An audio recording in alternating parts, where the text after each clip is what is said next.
Hi. నా పేరు మన్ను. నేను ఫిష్ ఫ్రై కర్రీ చేస్తున్నాను. కానీ ఇది అవుతుంటే మీకొక చిన్న కథ ఒక తండ్రి కొడుకుది చిన్న స్టోరీ చెప్తాను. తండ్రయితే BMW కార్ తీసుకొచ్చి ఇంటి దగ్గర ఆపుతాడు. ఆపిక ఇంట్లోకెళ్ళి ఏదో పని చేసుకుంటుంటే ఒక రాయి తీసుకొని బాబు ఏదో రాస్తాడు. తండ్రి చూసి, అమ్మో! ఇంత కాస్ట్‌లీ కార్ మీద ఏటి రాసేసారని గట్టిగా కొడతారు. కొడితే ఏమవుతాడు బాబు అక్కడే పడిపోతాడు.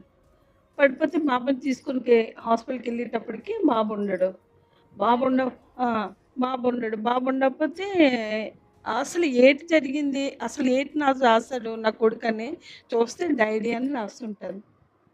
డైరీ అని రాసుంటే పిచ్చోడైపోయి బుర్ర బాధేసుకుంటాడు.